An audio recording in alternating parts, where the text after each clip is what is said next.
इसलिए घबराए हुए हैं। आज का जो कार्यक्रम है संदेश क्या देगा? संदेश ये है कि हमारे पिछड़े सब लोग साथ आ गए हैं और अल्पसंख्यक भाई, और जिस तरीके से भारतीय जनता पार्टी लगातार संविधान, लगातार लोकतंत्र और जिस तरीके से चुनाव आयोग पे हमला हो रहा है, भविष्य में हो सकता है कि एक परिवार के ही सदस्यों का न जाने कहां वोट कर दिया जाएगा।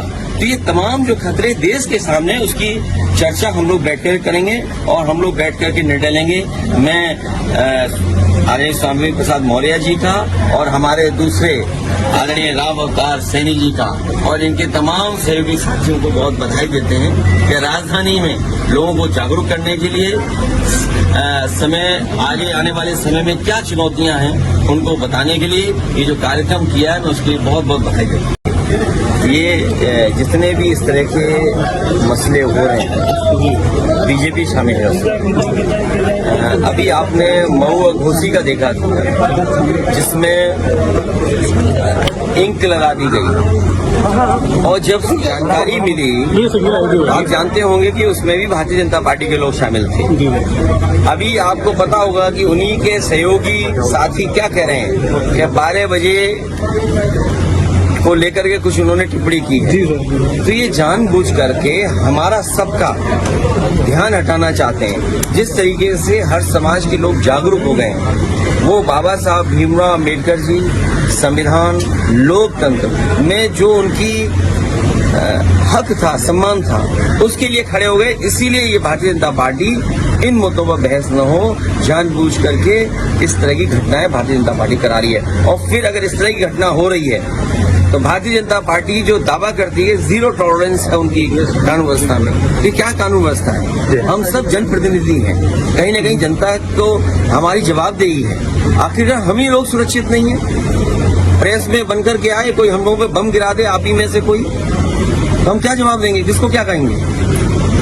अब तो प्रेस का कार्ड लगा करके भी लोग कोई घटना कर रहे हैं। क्या आपने नहीं देखा वो चीजें? हम आप पे भरोसा करते हैं, हम आपको देख करके रुक जाते हैं।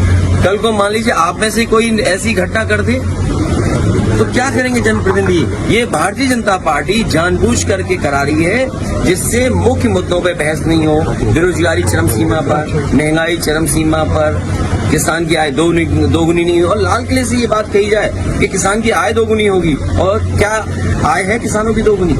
इसलिए बीजेपी घबराई हुई है। सब बीजेपी के लोग हैं। अगर ऐसी घटना हो रही है तो जिन लीडर्स के साथ हो रही है, उन लीडर्स को सुरक्षा दी जानी चाहिए। आजकल सुरक्षा पंचांग पे दी जा रही है, राष्ट्रीय अध्यक्ष पंचांग की भी पूरी जांच हो रही है पुलिस द्वारा। बीजेपी क्या करेगी चुनाव से पहले किसी को पता है? कुछ भी होगा चुनाव से पहले। राष्ट्रीय अध्यक्ष जिस तरह से ये आ गया है, हर क्षेत्र में नंबर 1 पे आ गया है विकास। किसकी आप और हम किसके आंकड़े माने? जो सरकार एक कंपनी को हायर कर करके अपने झूठ को सच बनाना चाहती है, क्या उस कंपनी को 300 करोड़ रुपए नहीं दिए? जो वो कंपनी बताएगी, उसके प्रचार प्रसार के लिए क्या मीडिया को बड़े बड़े पैकेज नहीं दिए जा रहे हैं? तो वो नंबर 1 तो इसलिए हैं कि वो मीडिया को नंबर 1 दे रहे हैं। नंबर 1 वो तो इसलिए हैं कि वो जो दुनिया का जो नंबर 1 देश है, उसको 300 करोड़ दे रहे हैं उस कंपनी को, तो नंबर 1 तो है ही। किसने मना किया नंबर 1 नहीं है?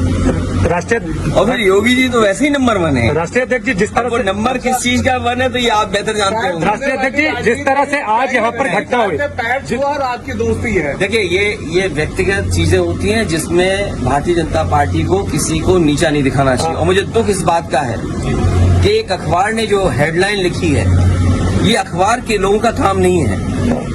अखबार के लोगों का काम ये नहीं है कि आप किसी की PR कंपनी बन जाएं। एक बड़े सुपरस्टार को इतना नीचा दिखाना कि आप कुछ भी नहीं है उसके सामने, ये क्या बात है? ये तो सम्मान की बात है। इसमें तो बीजेपी के लोगों को या जो भी लोग इस पर टिप्पणी कर रहे हैं, उन्हें खुश होना चाहिए कि उनके नेता का कोई सम्मान कर रहा है। लेकिन उस सम्मान में आप पॉलिटिकल लाभ लेना चाहते हैं, तो सोचिए भाजपा कैसे हैं। सम्मान में लाभ, दूसरों को अपमान करने में लाभ, दूसरों को गलत भाषा बुलवाने में लाभ, ये कहीं छोड़ेंगे जहाँ लाभ ना ले सके। राष्ट्रीय अध्यक्ष की जिस तरह से आज घटना हुई स्वामी प्रसाद मौर्य जी के साथ, इस पर ये दुखद है और ऐसी घटना किसी भी लीडर के साथ नहीं होनी चाहिए। और अगर ये घटना हो रही है तो कोई ये आज के नेता नहीं है, लीडर ऑफ द अपोजिशन रह चुके हैं, मिनिस्टर रह चुके हैं। एक इनका पॉलिटिकल कैरियर लंबा है, एक इनके विचार हैं, इनकी एक बात है जो अपनी रखते हैं अपने समाज के लोगों के बीच में। अगर कोई बात है तो आखिरकार ये कहाँ का तरीका है? तो वही मैंने सवाल पूछा है। जो सरकार जीरो टॉलरेंस की बात कर रही थी, क्या लीडर्स को अपमानित करने के लिए ये जीरो टॉलरेंस है? कुछ जगहों पे फोटो वायरल हो रही है, पार्टी का वो कार्यकर्ता है, वो किसका कार्यकर्ता है, कहाँ है, कौन पहचान कुछ अभी तक हो पाई? जो कार्यकर्ता वहाँ था मऊ में, वो भारतीय जनता पार्टी का कार्यकर्ता था। यहाँ भी कहीं न कहीं भारतीय जनता पार्टी का है और भारतीय जनता पार्टी का ही कार्यकर्ता होगा। इसलिए भारतीय जनता पार्टी बौखला गई है, घबराई हुई है कि जन समर्थन अब उनसे हट रहा है। उन्हें 10 साल दिल्ली के, उत्तर प्रदेश के 7 साल का हिसाब किताब देना है। आज जो लोग भी चल करके इस हॉल में आए, यहाँ से लेकर के, ये भी जगह किसी समय नेताजी ने दिलाई थी, याद होगा आपको। और नहीं मानते वो पन्ने पलट लेना आप। ये जो सड़क चौड़ी दिखाई दे रही है, समाजवादियों की देन है। जो बिल्डिंगें आप बड़ी बड़ी ऊंची दिखाई दे रही हैं, ये नेताजी के किसी जमाने में दी गई थी। आज जो गोमती नगर इस रूप में दिखाई दे रहा है, लोहिया इंस्टीट्यूट समाजवादियों का, फ्लाईओवर समाजवादियों का, लोहिया पर समाजवादियों का, आगे चले जाओ जहां तक देखोगे वो समाजवादियों का काम दिखाई दे रहा है। इनका काम क्या है?